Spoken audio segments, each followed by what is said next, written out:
welcome to crackingthesystem.com, and today we're going to show you how to add and subtract square roots. Now, for the first example, we have negative square root 50 plus 6 square root 2.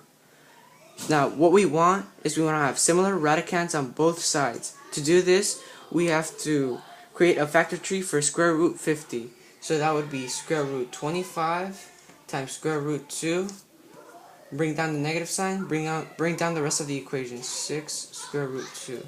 Now square root 25 is going to come out to be 5.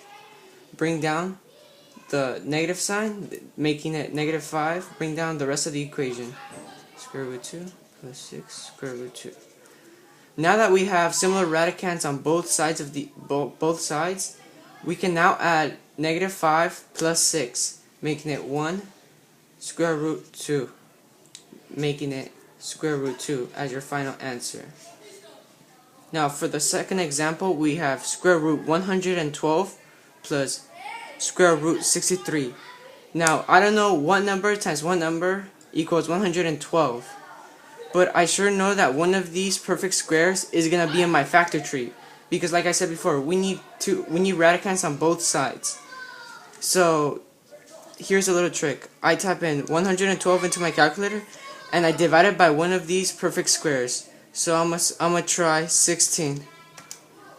Okay, I got 7. And that's what you want. You want a whole number. No, you don't want a whole number and decimals. You just want a whole number. So your factor tree is gonna have 16 and 7 in it. So that would be square root 16 times square root 7 plus. Now I know what numbers multiplied equals 63. That would be 7 and 9. So that would be square root 9 times square root 7. Now look, we have similar radicands on both sides of the equation. These square root 9 comes down to be a 3. Bring down the square root 7. Bring down the plus sign. 16 comes out to be square root 16 comes out to be a 4. Bring down square root 7. Now that we have similar radicands, you can now add 4 plus 3, making 7. Now bring down square root 7. That's your final answer.